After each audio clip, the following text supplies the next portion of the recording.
Hi, welcome to That's My Purse Pod, the podcast all about King of the Hill. I'm Jason. And I'm Jimmy. So, Jimmy, this will be the last time, well, for now, that I'll ask you on this podcast, but how was your past week? My past week has been pretty interesting.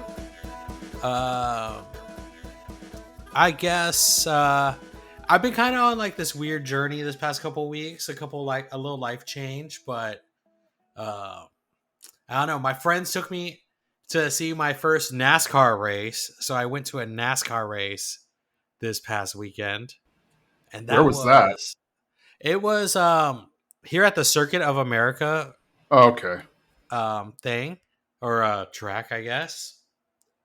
It's not like I was new to NASCAR. I've been dabbling into it. My friend's a really big NASCAR fan, so every now and then I'll go to his place and we'll watch a race. So I'm a little familiar with some of the racers. It's pretty cool. I really enjoyed it. I did get sunburned. I only put sunblock on my face, not thinking about my arms or my legs. So I'm burnt everywhere else but my face. But it was a lot of fun. That's cool. Now, granted, I know absolutely nothing about sports. We've established that on this podcast many times. I didn't realize that the Circuit of America track was NASCAR friendly, because I always thought, like, my poor understanding of it was that, like, the NASCAR races are, like, circular and whatever, whereas the Formula Ones there's more like turns and curves and stuff. But again, this shows me how little I know. I might be completely wrong there. So yeah, I was. We didn't watch. So there's a few different series. So it's NASCAR, and then there's like 3 or 4 different sub races or sub series inside of that. So Gotcha. I didn't watch the main one, which is called the Cup Series. That was on another day. But I did get to see the truck one, which I really enjoy because they're trucks. So that was a lot of fun. I will say this. I feel like some people have a stereotypical thing of what they think a NASCAR fan is. But when you're at the race, it's like I saw all different kinds of people. So if you're like nervous about going to a NASCAR race, I don't know if anyone is like thinking about it. The fans are like everyone, so don't feel excluded. It was a lot of fun. We met a lot of cool people. I was upset because when we entered there was a funnel cake stand, and I love funnel cake. I just don't know where to get it all the time. So there was funnel cake stand. I was like, I'm gonna come back for a piece of funnel cake or get a funnel cake. I went back and they were like, we're all out of funnel cake. I was so upset. It almost ruined the day, but you know, other than that, it was a great experience. I can't wait to go to my next race. I think we're gonna go in September. There's one in Dallas Fort Worth area. We're gonna drive up to, so that's gonna be a lot of fun. Nice. Sounds like it will be. I'm glad you were able to enjoy it. Funnel cake is an interesting thing. I feel like it's kind of like Girl Scout cookies in the fact that, like, it only exists at certain times of year in certain locations. Like, I wouldn't say there's probably restaurants that specialize it, but it's usually like fair food. Like, you go to a country fair, you go to an amusement park or something, and they give you funnel cake, and that's part of the deal. But it doesn't seem like it's like, oh, I'm going to go to this restaurant and order funnel cake for dessert. Yeah, I mean, there's nothing really special about funnel cake except that I don't see it often. Is I guess the point. I mean, I could make funnel cake on my own, but that's too much work, right? Yeah, I feel the same way. I can make if I had the patience. So I'm a huge cinnamon roll person. Like, that is something that is important. Not important to me, but this is like I am very opinionated about cinnamon rolls. I'm always trying to find the best cinnamon roll in America, everything like that. Um, if I put my mind to it, I could probably cook my own cinnamon roll, but I don't have that kind of patience. So, Oh my gosh, I know this is an audio podcast, but when you said that, it made me think of a TikTok I saw. I don't know. Are you on TikTok? Are you watching TikToks? No, I'm not that hip. So you know, like the Pillsbury cinnamon rolls, they come in the tube, and you kind of Yeah. peel it and open the tube, like in the Yep. middle. This lady was like, she was like, she opened the cinnamon roll tube, but with a can opener because she like cut open the top part or the side of it, and then instead of like, I know it's hard to visualize. Are you with me so far? Yep. So now the tube is just a cylinder with an open hole, and she's like trying to pull out the cinnamon rolls, and she's like, I don't know why people keep buying this because they never come out like cinnamon rolls. They're all broken apart. Yeah. Okay. She does not like. Does she just not even read the instructions? Like the instructions clearly say how to open it. Yeah, I don't know. I do not understand. But on a another side note, those Pillsbury things used to freak me out as a kid. Like when my dad would peel them up, they would like pop open because when you peel that little thing, Hmm. the pressure it would pop open. I was always afraid that it was gonna like explode on me, so I would never Yep. want to like peel it. And now I'm like, and now when as an adult, when I peel it, they don't pop open. I have to like give it the extra twist. Same here. I don't know if they changed the because I remember making those when I was a kid, and like yeah, like it would just it was like a jack in the box or something. Like you would turn it and all of a sudden just explode. And then I made some not too long ago, maybe a year ago.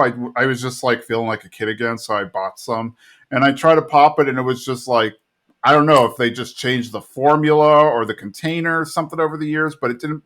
It didn't just explode like it used to.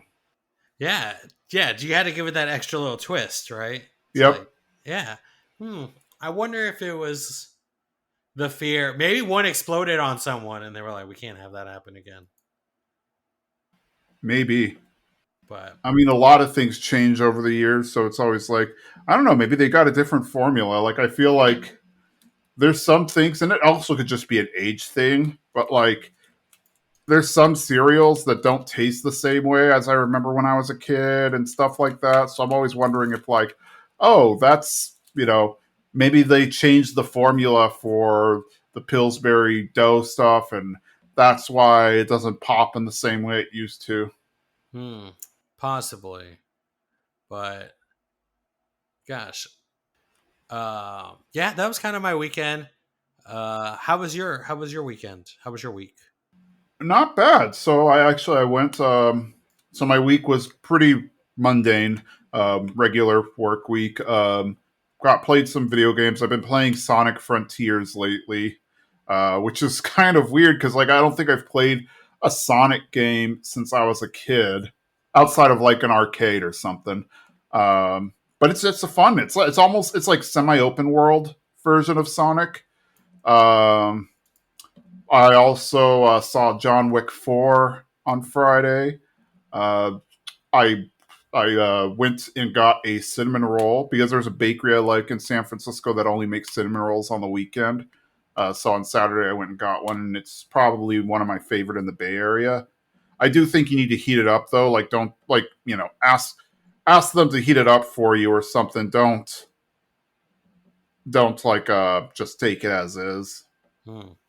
But I think that's maybe a universal rule with cinnamon rolls. Like cinnamon rolls always taste better heated versus like room temperature. Okay, so I like. Okay, well, okay. I think this is gonna be a stupid question because I feel like I know the answer. Frosted or unfrosted? Ooh, frosted, 100%. Okay, I was gonna say frosted as well. So I like when my frosting is solid and not melty, but I like my when the cinnamon filling on the inside to be gooey, if that makes sense. You know, like when they're heated, it's like it's all warm. That brown sugar cinnamon filling inside of there, it's like Yep. gooiness. I like that, but I want my icing to be not runny. So I'm in a conundrum of hot versus.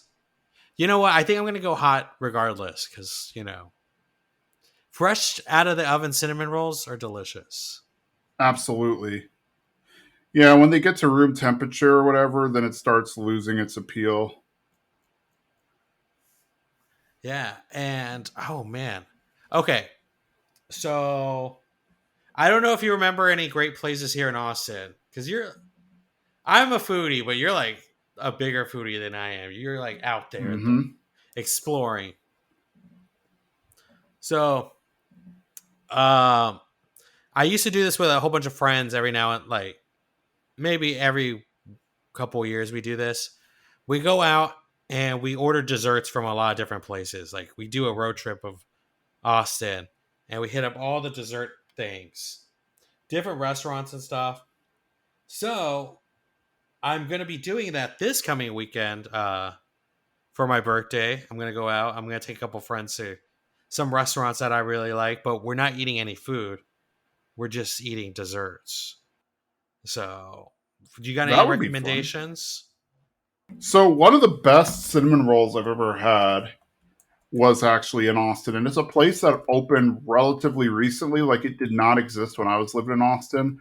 Gosh, I'm trying to remember the name of the place, but that is easily one of the best cinnamon rolls I've ever had. At Teal House, that's what it's called. It's in South Austin. I don't know. So I know it's sacrilegious to say because everybody loves quacks.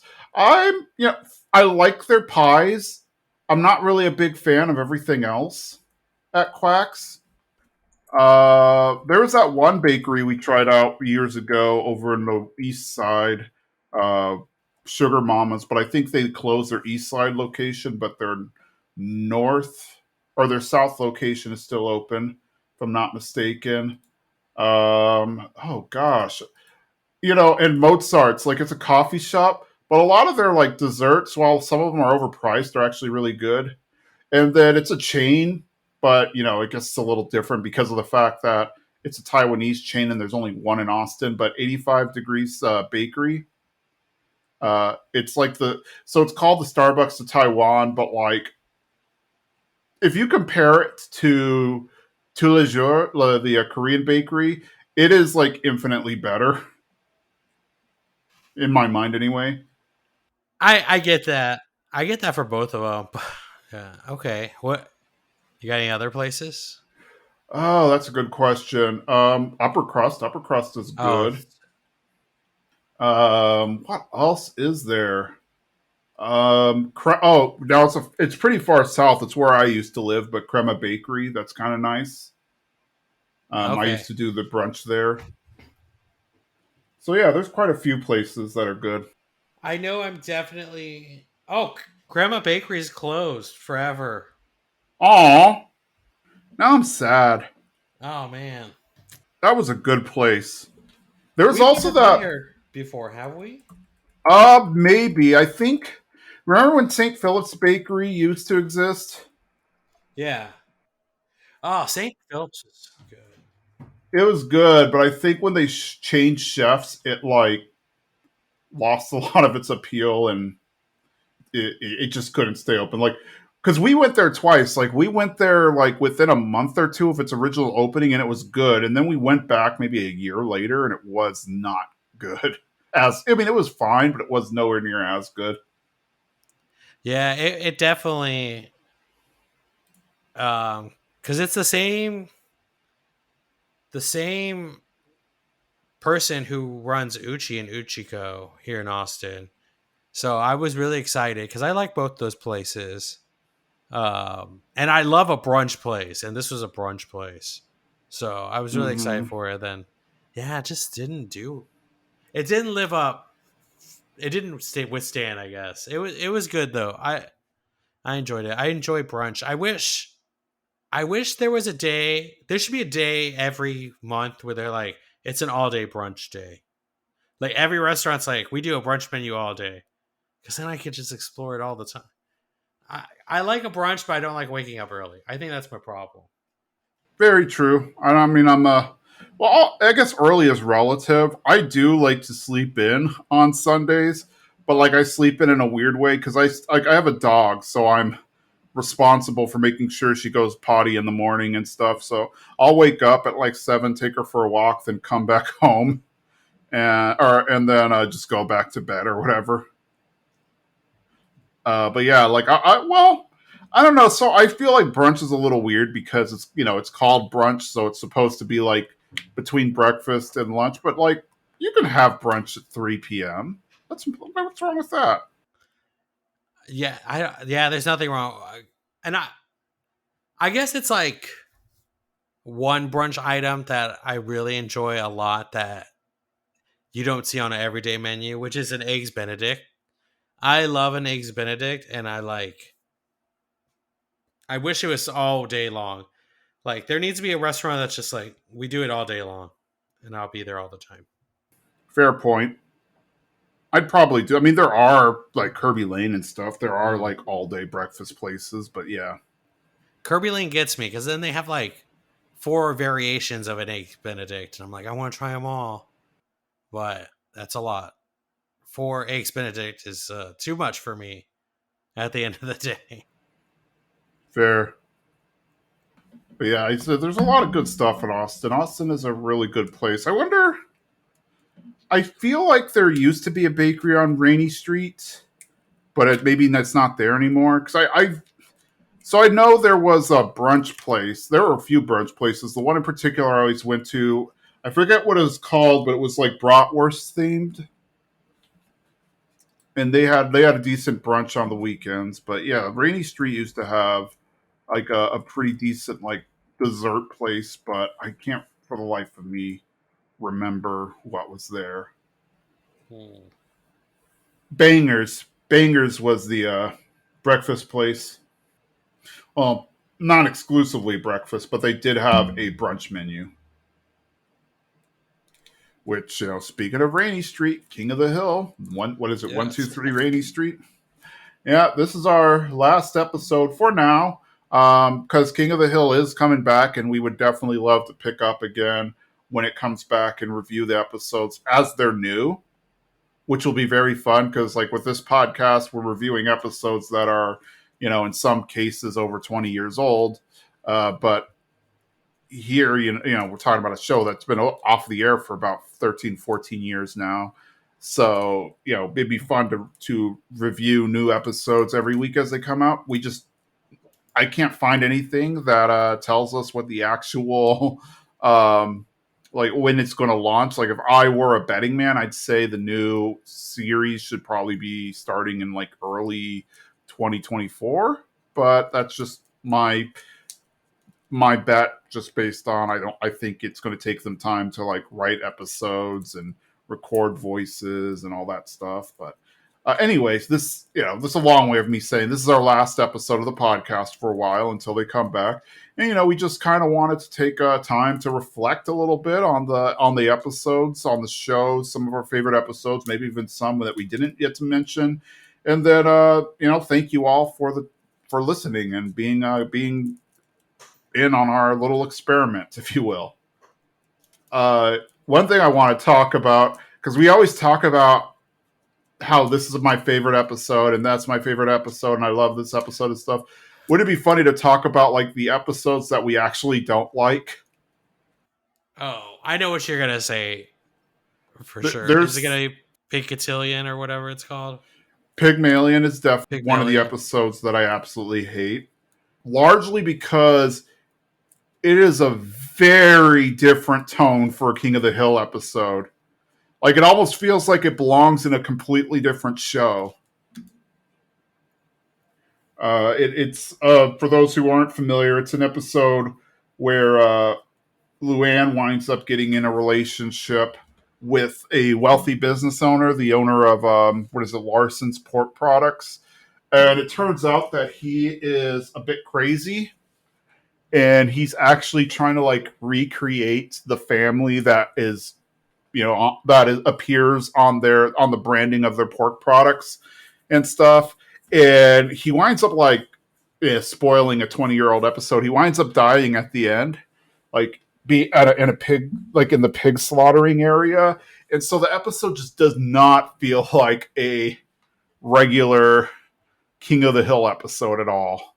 Yeah, it's oh man, yeah, it takes that weird turn, and it's just because he dies at the end. Just not. It doesn't feel fun. Like we've had Luann get kidnapped by a cult before with the was it the Jane and Jane Yeah. episode, and that was kind of like that was fun. It was okay. This one, not that she's being kidnapped by a cult, but she's kind of lured into a marriage, and it doesn't feel as lighthearted as that like other episodes. Yep. How about you? Since I just went with one, do you have one that you don't even have to say that you absolutely hate it, but it's just you're not fond of it. I guess it's the. I mean, I watch it. Sometimes I'm into it. Sometimes I'm not, but mostly I'm not. It's the one where is it Hank's cousin, the ZZ Top? Yes. I mean, it's okay with Khan's car and all that, but I don't know. It just doesn't get me as other episodes. I kind of sit through it, but I might just skip it sometimes. Yeah, there's a lot of episodes that I'm indifferent to. Like if they're on, like if I'm watching TV and it happens to be on or something like that, or when you're sitting around and you're watching a bunch of episodes and it goes to autoplay, that like I'm like, I'm not super happy about it, but I also don't hate it. Um, like church hopping comes to mind as one of those. The Pet Triad Act are episodes that I'm indifferent towards. Um, but then yeah, there are ones that I absolutely like. I just think they're terrible. Mrs. Wakefield is another one that I do not like. That's the one where like this old lady named Miss Wakefield comes and she grew up in the Hill House like years and years and years ago, and it's a Christmas episode too, which makes it even weirder. And like her final wish is for Hank to allow her to die in the house, and Hank obviously won't let her because that's a very weird request. And then like the entire episode is pretty much her like trying to sneak into the house or whatever so that she can die. And well, the weird thing to me is like at the end of the episode when like they're trying to kick her out of the house or whatever, and it's in the middle of their holiday party. Everybody is like treating Hank like he's the bad guy because he won't let her die in his house. And I'm like, what would you do in that situation? Like, would you just let somebody just die in your living room? That episode's weird because at the end, everyone's like, Hank, just let her be, just let her die in your room, your living room. But as she's sitting there, because I don't think you could will yourself. Like, you may be elderly, but you can't just be like, I'm dying now and then die. She's got to wait or something's got to happen. And everyone's just like, it's super awkward. It's Mm-hmm. just, that's a really weird episode. Yep, that one is weird. Uh, I see. I say that I don't like these episodes or I'm indifferent on them, but I don't know. Maybe if when I'm watching, sometimes when you're back on it, it's different. But um, this Canada. I really that one's like where the Canadians house swap with Boomhauer, Yep. and then they just get in a fight. I I don't know. Sometimes I don't like it when Hank gets in a fight with like rando neighbors because it's just kind of like I don't know. It just feels that they do that a few times too many for me. Yeah, I agree. That one was a very weird episode.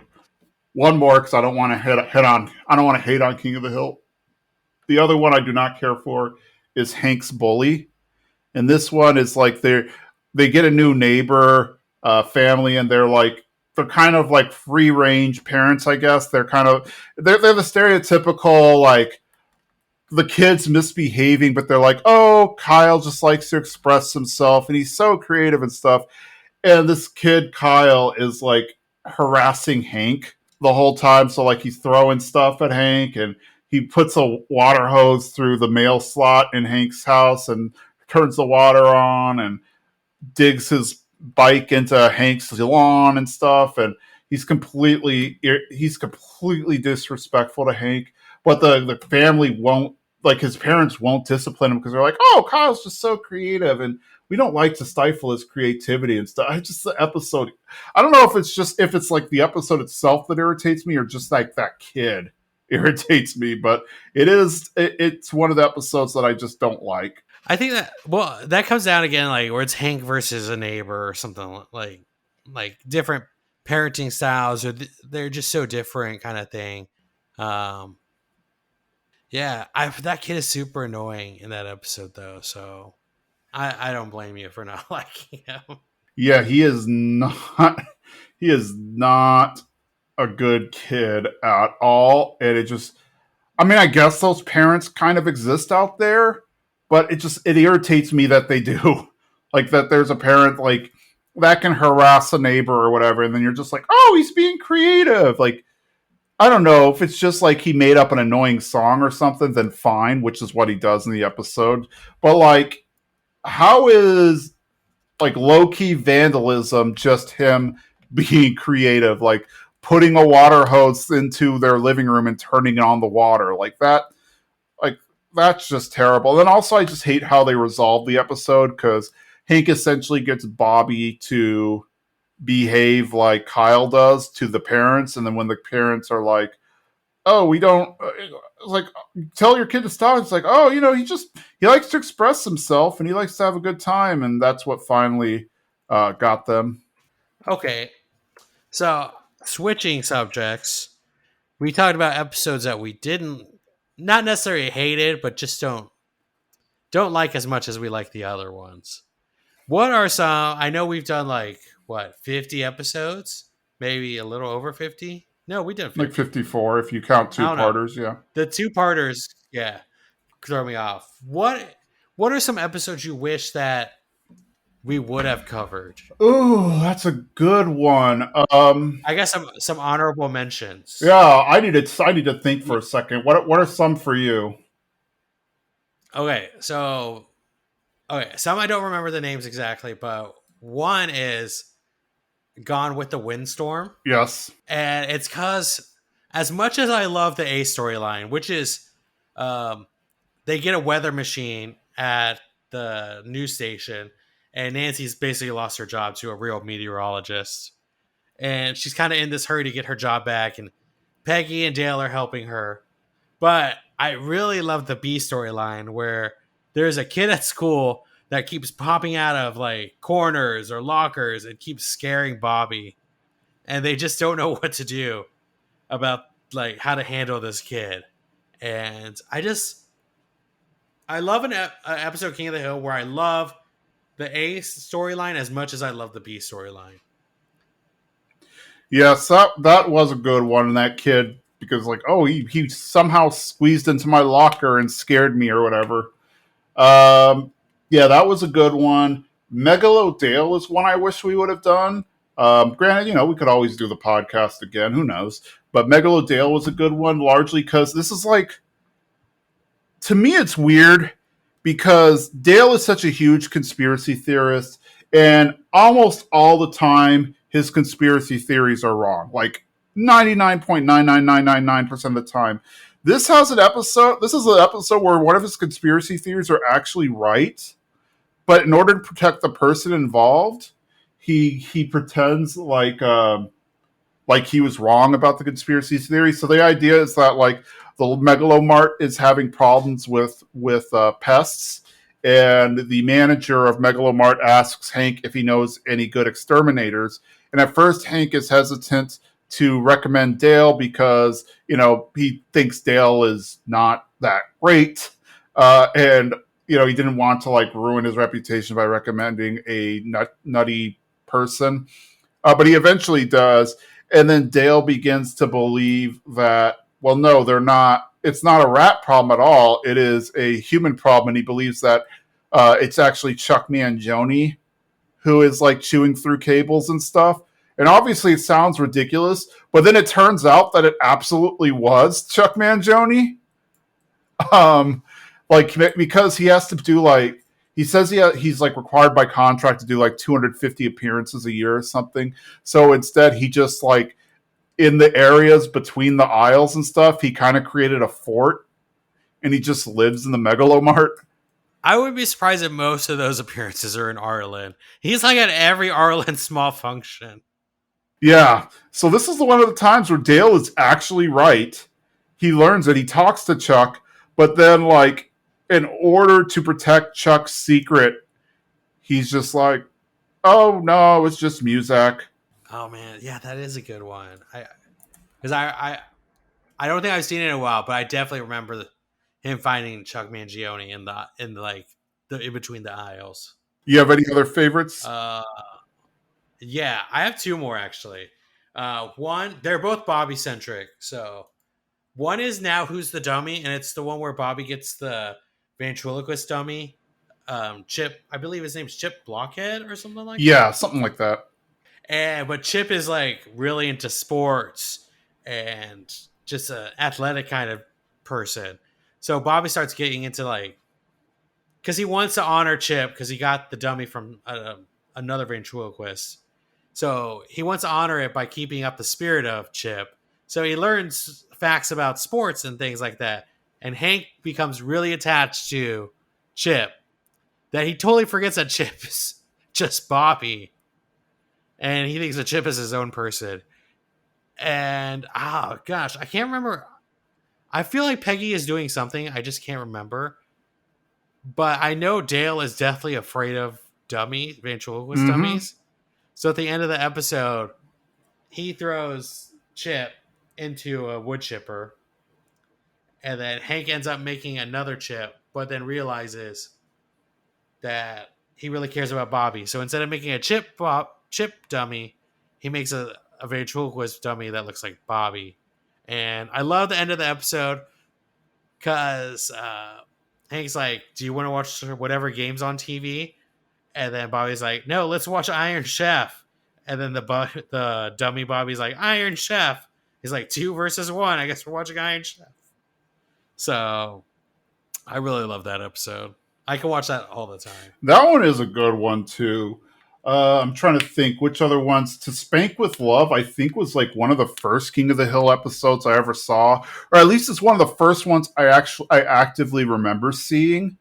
And that one is pretty fond to me. So Peggy gets in trouble because she's substituting, and like she is being bullied by her kids and stuff. And at one point, Dooley pantses her in the middle of class, and so she pulls up her pants and immediately starts spanking Dooley.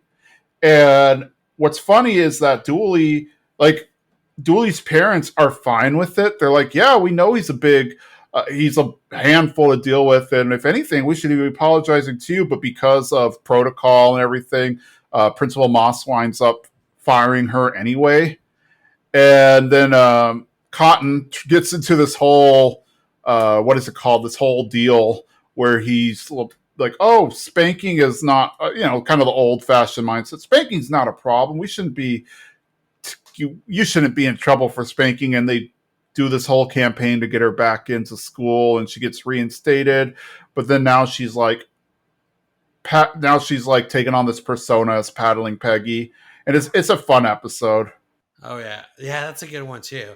Because I remember her having the paddle and walking around with it. So Yeah.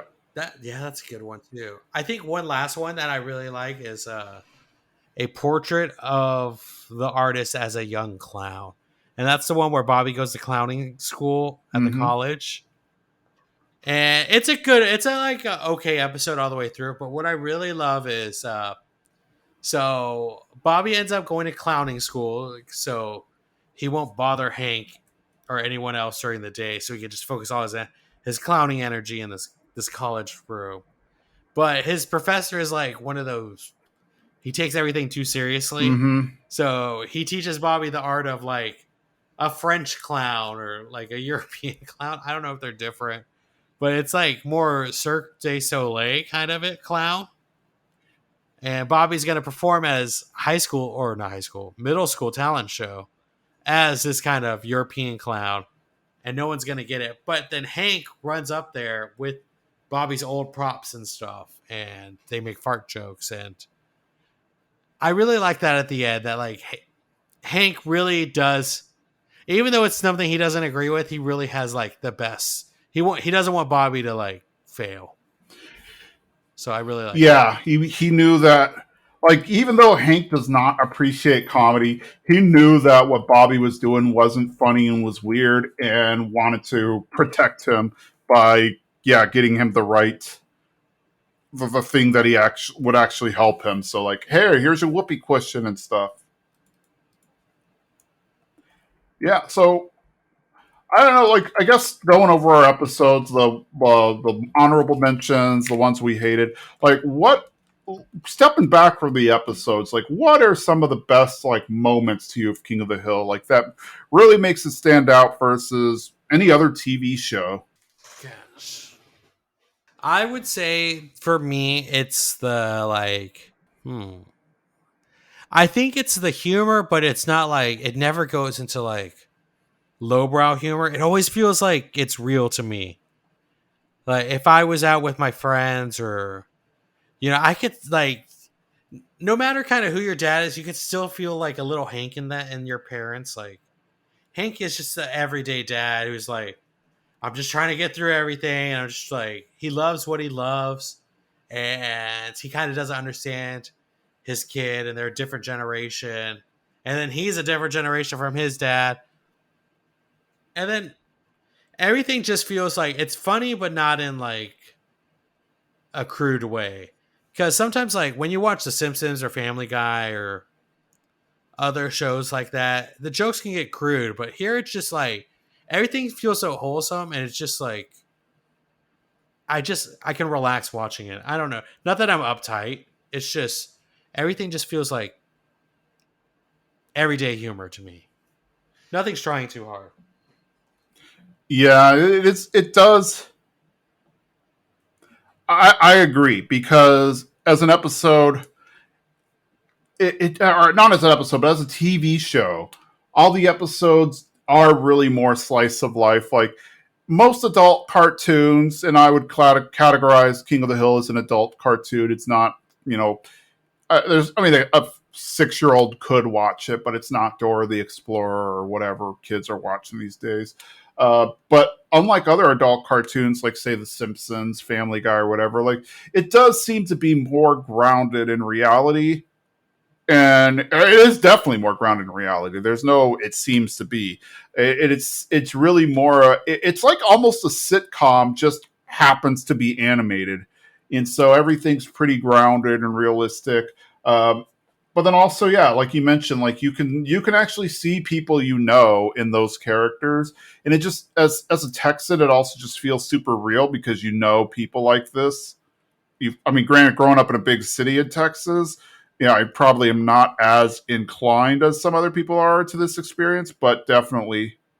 Yeah, as a Texan, even though I am from Austin and sometimes I make fun of Austin, definitely when they're like Dallas, I'm like, yeah, I get it. When they make fun of Dallas, and when they do make fun of us, I'm like, yeah, I can see it too. So it's fun because I'm from here and just kind of seeing the small townness and the localness of everything, and then how everyone is into football. It's very true down here in Texas. Like people are really into football. Yeah, they are. I mean, other states definitely have football and stuff, but I would argue that nobody is as into football as Texans are. Uh, I mean, high school football, professional football, college football. It is a huge deal here. That, and then also like the love of his lawn and stuff like that. That is like super Texan. Oh yeah, yeah, like all this stuff. It just maybe that's another reason I really love it. It just everything hits at home, and it's except for them driving to different cities. That's like total. I wish that was realistic to my life. Whenever I try to drive anywhere, it's like hours and hours. Yeah, I mean, like realistically, when they talk about being able to drive, like granted, I think part of the benefit is that Arlen is kind of like Springfield in Simpsons, and the fact that we don't know exactly where it's located. Arlen, we don't ever really know exactly where it's located. So theoretically, it could be right on the Texas border or whatever.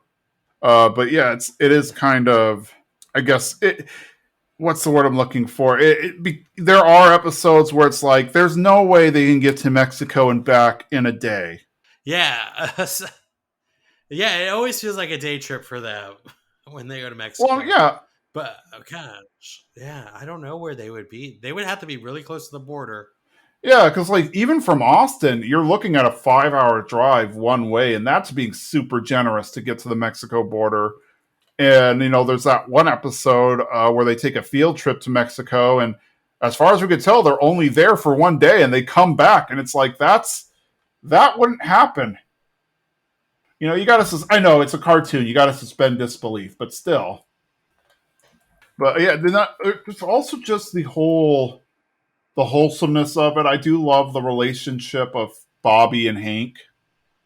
Because I think there are many relationships like that between father and son where they're very different, and Hank's like trying his best to relate to Bobby, but also trying to like make Bobby like him.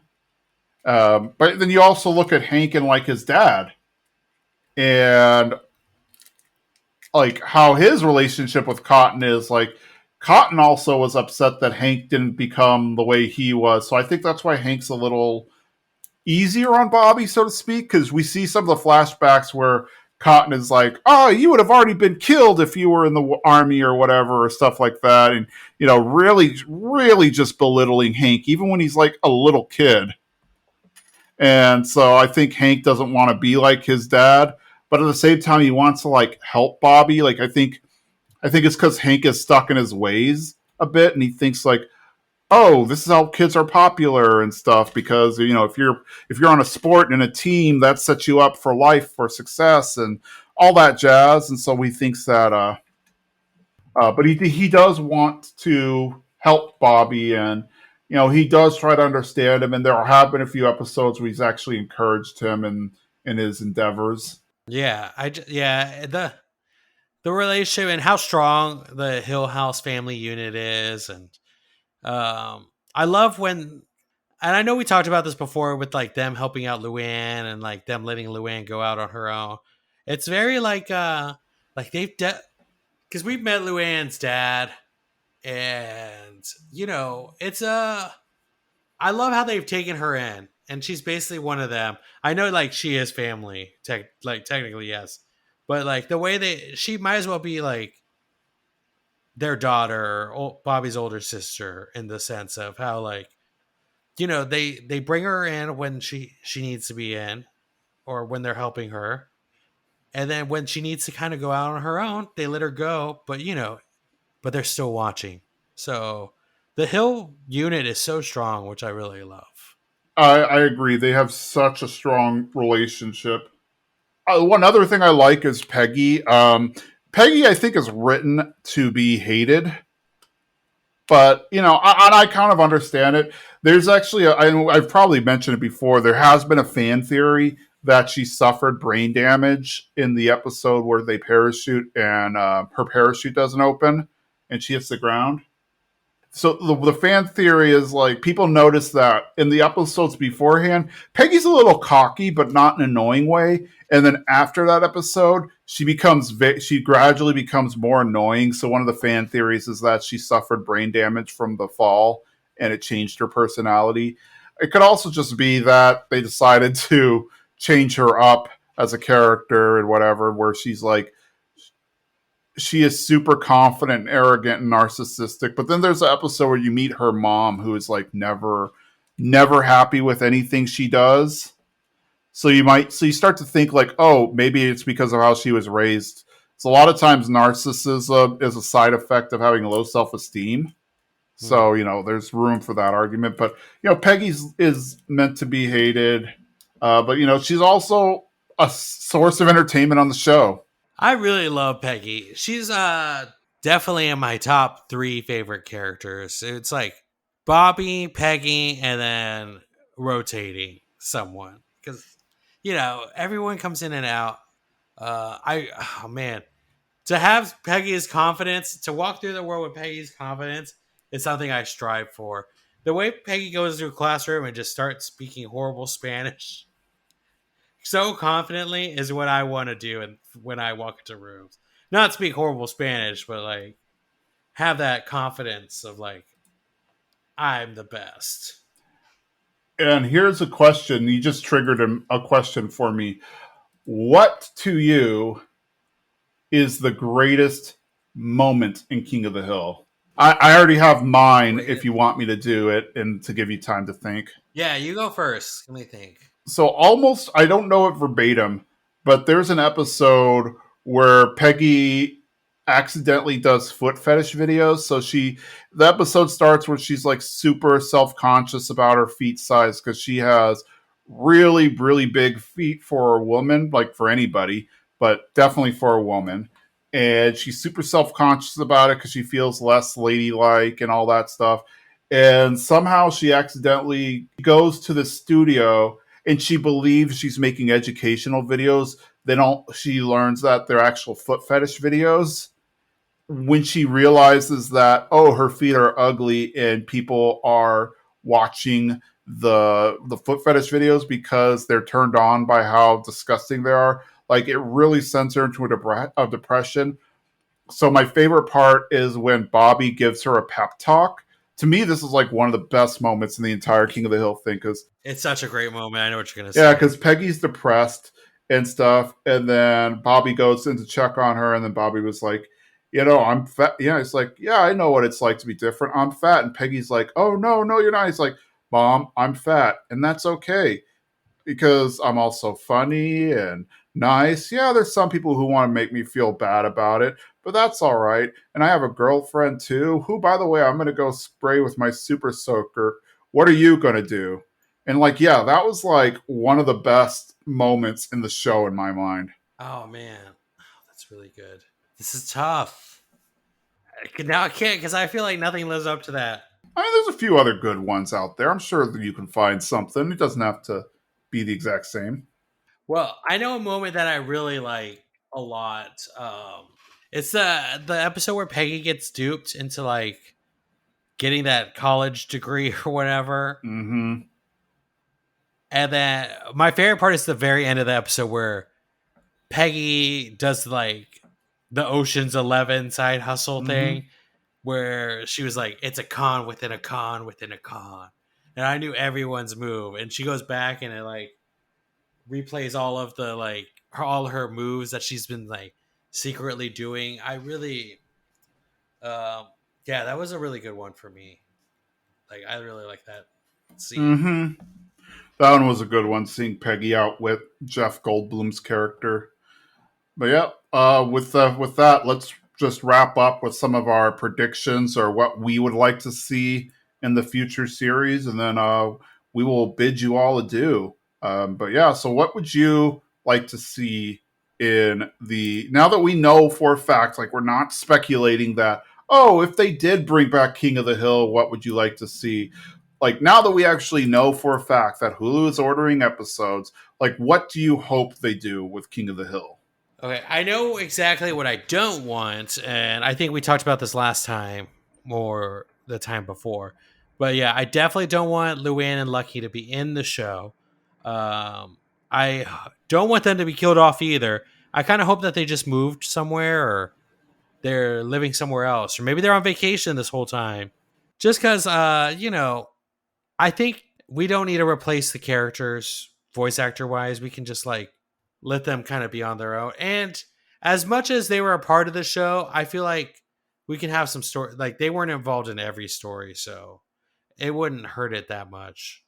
I agree. I think they should. She moved away. Oh, lucky Luann moved away because Brittany Murphy was Luann. She voiced Luann for 13 years.